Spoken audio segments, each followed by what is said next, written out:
We have a new president, Trump. Hillary did not win the White House, even though the corporate media, the government were all trying to convince us that she was going to be the next president. From what you're seeing, what do you think went wrong? Why don't you think she got into the White House? Why did Trump get into the White House? I think that she actually lost out on a lot of Democrat votes. She got a lot less votes than Obama did in the last election. So she simply had too many of her character faults revealed to the American people, and common sense prevailed. What we're seeing today, since she didn't get into the White House, we're seeing a lot of protests around the country. Trump has already come out and said, listen, I believe there's professional protesters within these crowds stirring everything up, creating these riots. And there's also a petition going around right now trying to get the election results overturned and have Hillary go into the White House. Where do you think this is coming from? Well, I wouldn't be surprised if it's coming from George Soros, who was Clinton's biggest backer. And a lot of the dark money can be traced directly to him. Essentially, what Soros was attempting was state capture on a grand scale, full state capture of a first world country, and that would have been the first time it had ever been accomplished at that scale for a first world country government. For third world countries and places like South Africa, it's been tried and accomplished time and time again, but to have that happen in a first world country is unprecedented. And I think that what we're seeing right now is kind of the aftermath of that, where they're still trying to play the system to get their desired result. I don't think they'll be successful. I think that there'll probably be protests for another 2 or 3 weeks, and then they'll die down, and then we'll see another big round of protests right around the time of the inauguration. In fact, there's talk amongst the anarchists in that crowd that they want to try to shut down all the freeways and all the transportation nationwide on Inauguration Day. So I urge your listeners to be prepared for that. The other thing that people need to be prepared for is a lot of banking turmoil. I think that because the statist globalists have been foiled in their goals, they still want to see the U.S. continue along the globalist path. And I think the way that they see that best being accomplished is to prevent Trump from scaling back the U.S. government as he's promised to do. And I think the way that they're going to accomplish that is by fomenting a huge economic crisis. They'll do that by means of manipulating interest rates. It's a fairly easy thing to do. Rates have actually been artificially low for a very long time. In fact, we've gotten down into negative interest rates. So just allowing interest rates to go back to their normal level would pretty well crash the system, because the false prosperity that we've been witnessing here in the United States has been based on all the trillions of dollars of federal debt that have been racked up by the Obama administration. So there is no real recovery. There's only the illusion of a recovery created by massive federal spending and massive federal entitlements. So I think that they're going to try to crash the system. They'll try to crash the U.S. dollar, crash the U.S. stock market. They'll try to throw interest rates out of whack. And if they're successful, they could very well force the U.S. government into a near default situation, because with the $19 trillion of debt on the books, and that's just immediate obligations, not our long-term obligations, which stretch well into about $70 trillion.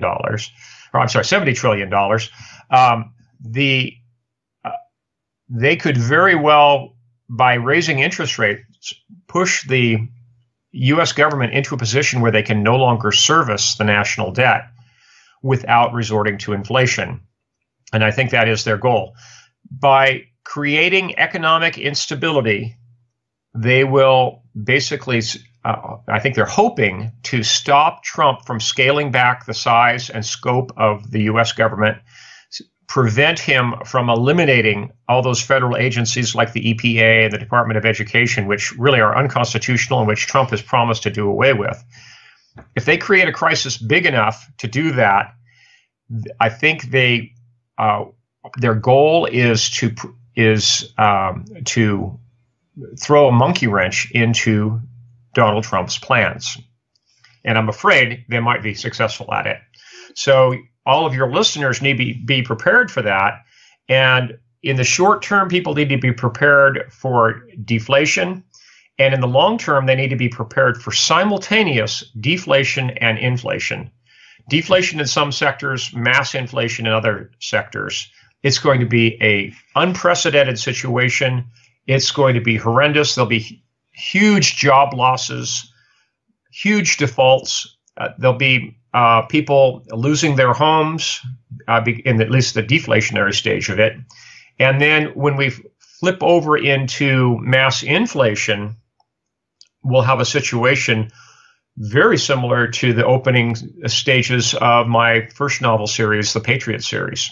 You just said quite a bit, but I just want to back up for a second with Trump, and we can just tell that they're really afraid of him. Do you think that before he gets to January, do you think there will be an attempt on his life? Do you think they'll go down that route? Well, I think that they won't attempt to have any kind of economic crisis until after Trump is in office, because I think especially the Democrat Party and Obama in particular is very concerned about his legacy. He's all about his legacy. And they don't want to see a crash while Obama is still in office. So if anything, I think they're going to wait until Trump is in office, but fairly soon after is when they're very likely going to pull the plug. So do you think they'll assassinate him before he even gets into office? Do you think that's a possibility? I don't. It's definitely a possibility. I don't think it's likely. Generally, the globalists don't do anything that overt. You know, they might carry out an assassination in a second world or a third world country, but that's very unusual in a first world country. Now, what's more likely is they could try to do a Justice Scalia style assassination where they make it look like natural causes. They could say, oh, well, President Trump was worried about his physical health and he started exercising heavily and he was on the treadmill and he had an aneurysm and he died. Something like that. That's much more likely than having a bomb go off and taking him out that way. But they've already attempted to assassinate his character. It's not inconceivable that they might attempt to physically assassinate him. So where does the military stand in all this? Are they behind Trump or? Yes.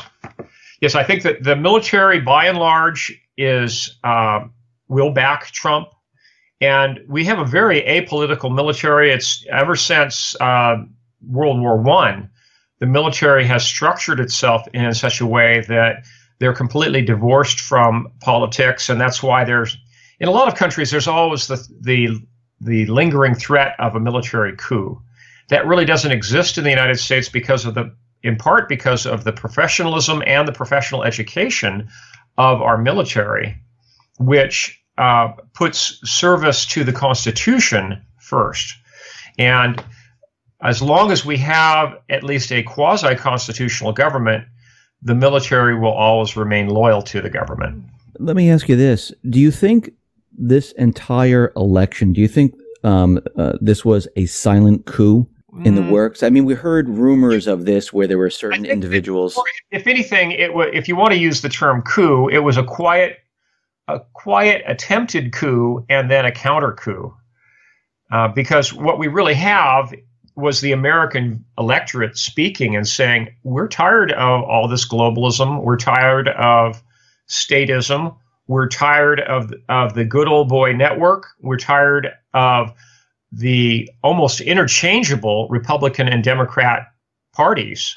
There really is not a nickel's worth of difference between the two parties at this point. They're both bloated, government oriented parties that are addicted to debt.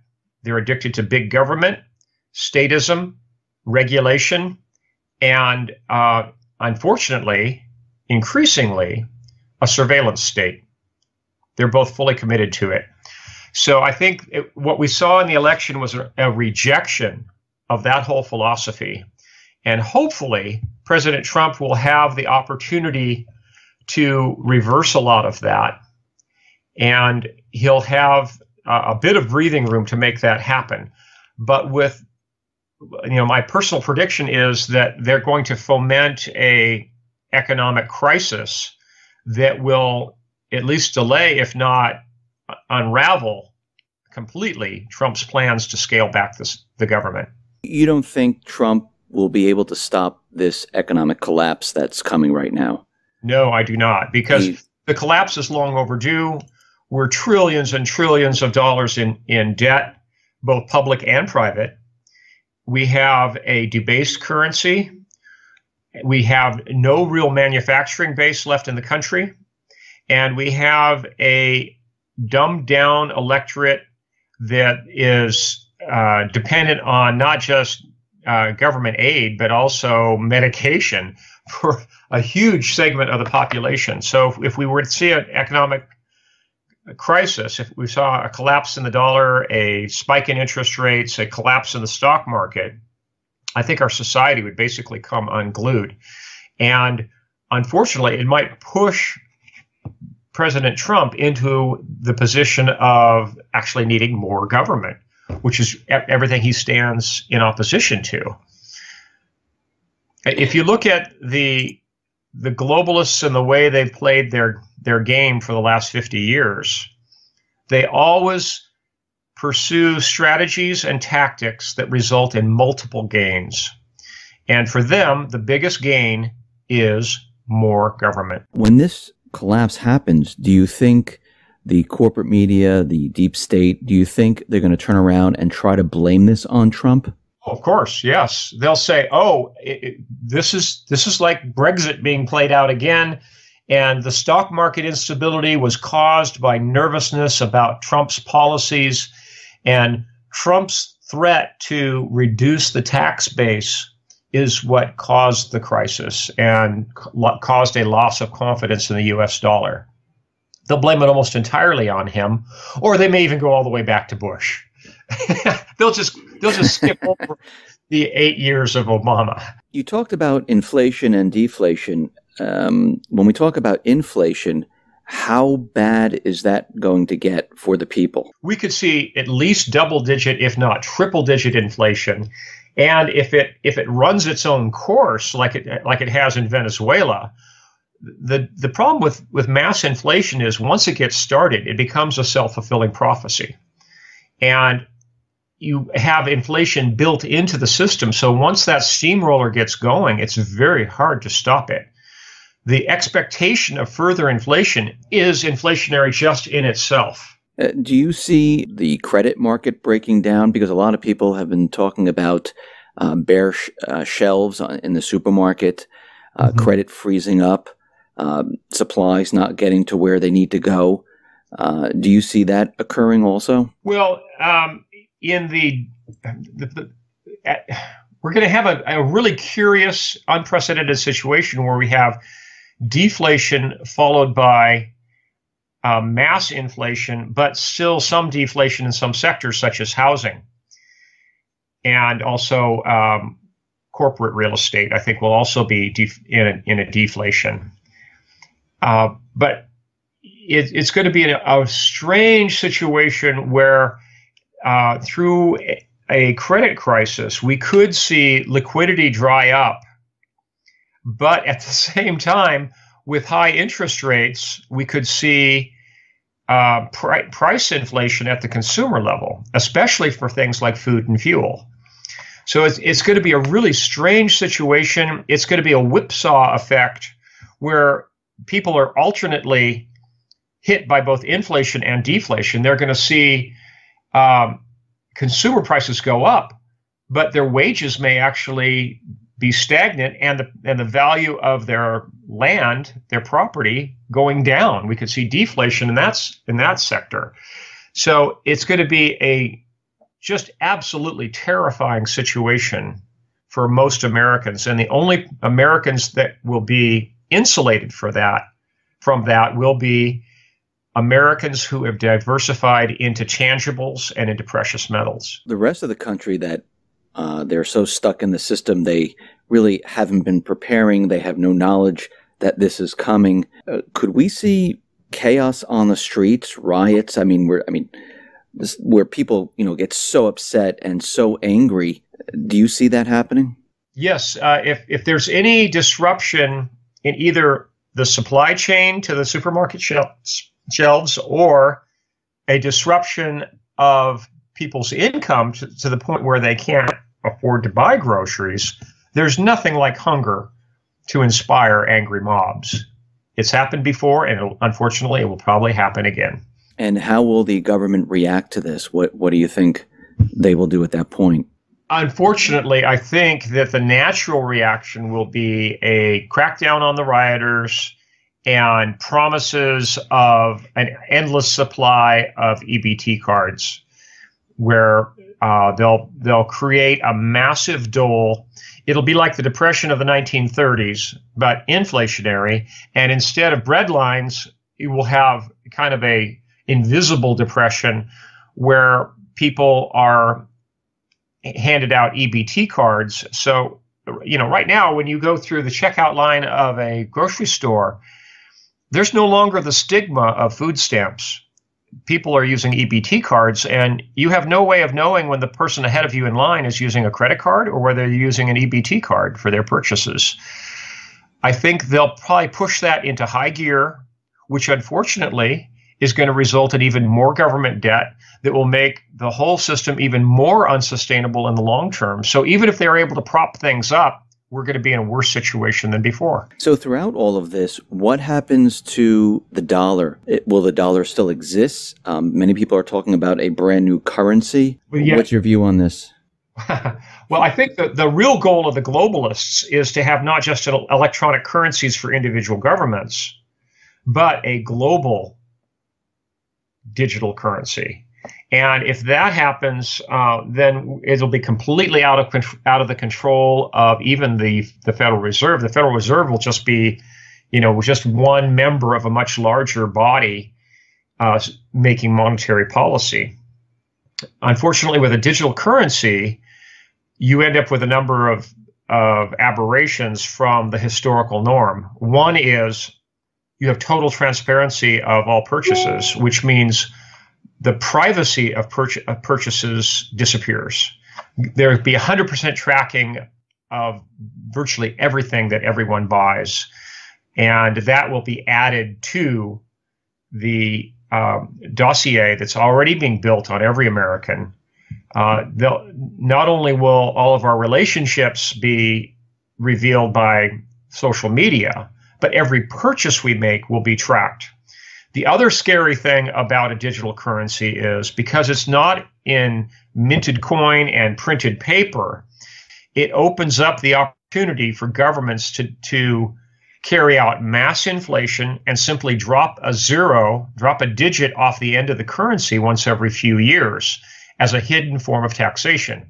And I know that you, on your show, have many times run through that with your listeners, where you've informed them that inflation is a hidden form of taxation. With a digital currency, it becomes all too easy to do. Yes, I agree with that.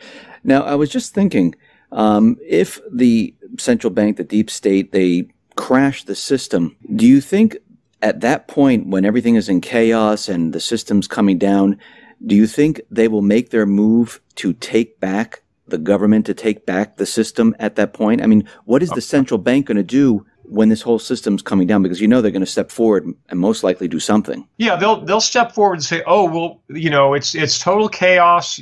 Commerce is frozen in the United States. Nobody can get anything done. Businesses can't get loans. The consumer economy is falling apart. There's a disruption in the supply of bulk fuels, blah, blah, blah, blah, blah. They'll say, we're the saviors. We're here with this new international currency unit that doesn't have the instability of the dollar.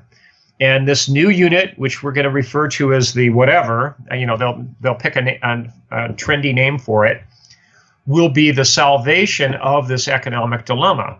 The problem is what's going to come with it is strings attached, where in effect, whoever controls the currency controls the country. And if we grant that power to a foreign entity, national sovereignty ceases to exist. And the very essence of our national government will be subsumed by a power that goes beyond nation states. I don't know whether they'll do it under the guise of the United Nations or some other body, but whatever that body is will hold the real power in the country.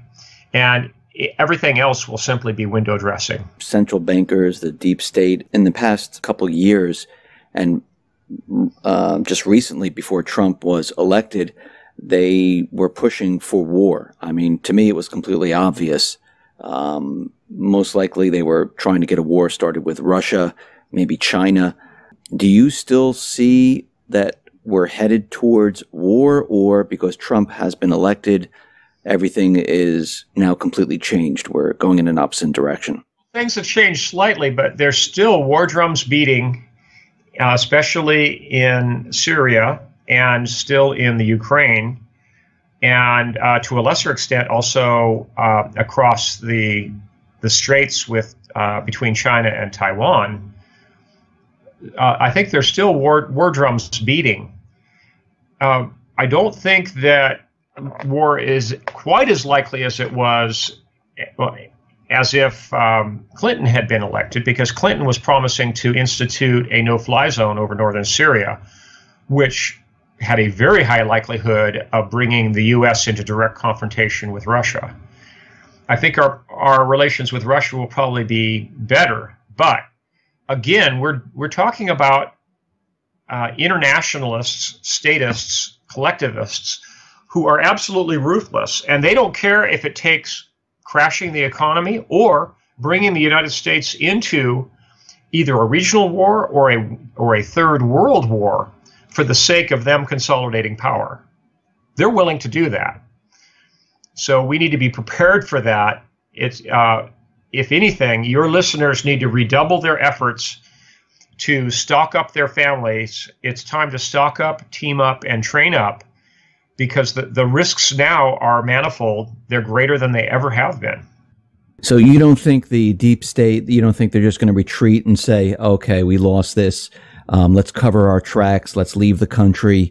We're done here. You don't think that's going to happen? I think at this point, if you look at how overt they've become in recent years with their globalist talk, I think they're going to go all in. I think they're going to be willing to crash the system and force the hand of all of the individual nation states, and they'll try to institute a global currency and global governance in the next 10 years. And again, they have no compunctions about massive loss of life, whether that's caused by a global depression or by a world war. How long do you think this collapse type of scenario is going to last? Well, it all depends on how it's triggered and what the end game is, and whether or not the American people put up with it. If there is an economic collapse followed by the institution of a global electronic currency unit, it could be fairly short-lived, perhaps less than a year. If we see a repeat of the depression of the 1930s with a deflationary depression, but in this case, it'll be followed by a continuance in an inflationary depression, we could see that carry on for 10 or 20 years. It could be horrendous. We could see massive loss of life. and far more than mere inconvenience for the American people. Most people don't remember it now, but there was actually considerable loss of life from starvation in the United States in the 1930s. It wasn't anything on the scale of what happened in, the Ukraine and all through Eastern Europe at the same time period, but it was still substantial. With this depression, especially given the urbanization of our society in recent years, where we have incredibly long chains of supply and literally 1% of the population feeding the other 99%, we could see massive starvation and loss of life. So what do people have to do to prepare for this? What is the most important thing they should do at this juncture? Well, as a Christian, I'd say about the very first important thing and most important thing is to get right with God. Following that, I think people need to prayerfully consider how they should stock up to provide for their families. They need to buy bulk foods that have long storage lives. I don't recommend necessarily buying premium food supplies, especially for someone who's on a budget.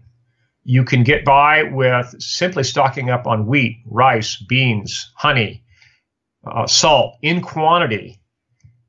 Those store for many, many years, with the exception of beans, which only have about an 8 to 10 year storage life because they get too dry to be able to cook well. All those items will store for 30 or 40 years. So the wise course of action, both to provide for food for your families and as a hedge against the coming inflation, is to buy those bulk foods now while they're inexpensive, store them in vermin-proof containers with oxygen absorber packets, and stack it deep. People need to have a deep larder at this point. They also need to arm themselves. They need to team up with their neighbors. They need to get communications equipment so they can coordinate security with their neighbors.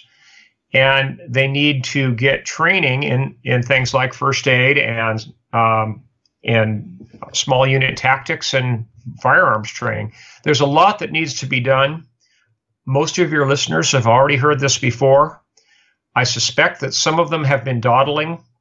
The time for dawdling is over. I understand the food, the weapon. I just want to make this clear to everyone. What is the reason to have a weapon? Why are you saying have a weapon, get training? What's the purpose? For two reasons. One is I think we're going to be seeing a depression on the scale of the 1930s repeated. But because we have a much more urbanized society, I think there's going to be a much higher crime rate that comes out of that. Property crime is just going to be astronomical. And the people need to be prepared to defend their homes and not be dependent upon police departments and sheriff's departments. They're simply not going to be able to respond to the level of crime that's going to exist. It's going to be so widespread and of such a proportion that the police simply won't be able to keep up with a property crime. There'll be home invasions on a grand scale. So you really need to have a battle rifle or a riot shotgun to be able to defend your home. And you need the training to go along with it. I've often been quoted as saying that owning a gun doesn't make you a qualified shooter any more than owning a surfboard makes you a surfer. When do you think this will take place? When do you think they will crash the system? What time frame? I'm not looking for a specific date and time, but when do you think this will happen? Typically, if you look at the historic record, most crashes take place in like October, November, if you look at history. But since we're in unprecedented political times, it might be as early as January or February of next year. But my gut feeling is that the crash will occur sometime between February and November of 2017. That gives people a little bit of time to get prepared.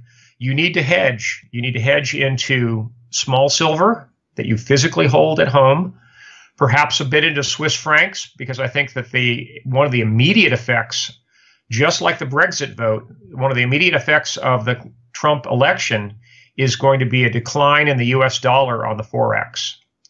And one of the few currencies that will do well in that situation is the Swiss franc.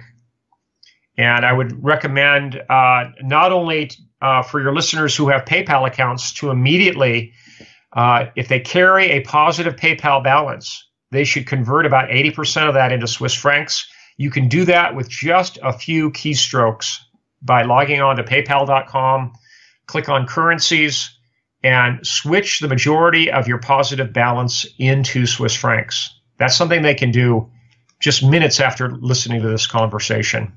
And then for anyone who travels, whenever they return from any vacation trip or business trip, they should visit the international terminal of their airport and go to the foreign currency desk and trade no more than $9,000 at a time out of US dollars or the foreign currency you were traveling with and buy Swiss francs, physical francs. One other alternative is to buy Swiss francs in the form of Swiss franc denominated traveler's checks, and you can do that through any local bank with enough lead time. Why 9,000? Why not more than 9,000? Well, because of currency transaction reports, CTRs, that are required by the federal government, by any banking institution, and also by currency traders, that if people either withdraw or deposit physical currency in excess of $10,000, whether it's a single transaction or whether it's multiple transactions that are structured to be more than $10,000, that is a reportable event, and that's going to leave a paper trail. I would recommend that people keep the transaction level at or below around $9,000 to avoid that reporting. James, thank you very much for being on the X22 Report Spotlight. Once again, how can people see your work? Sure. They can just go to survivalblog.com. That blog has been published for about 11 years with daily updates. We have tens of thousands of articles and letters and column items that have all been archived. They're all available free of charge. There's no subscription required. There's no super secret members only area. It's all there, free for the taking. I recommend that your listeners take full advantage of the information on family preparedness that's there. Everything from food storage and first aid to gardening, heirloom seeds, home power, you name it, it's all there. Please take full advantage of that resource, folks. The time for dawdling is over. James, once again, thank you very much for being on the X22 Report Spotlight. Thank you so much, Dave. God bless. You too.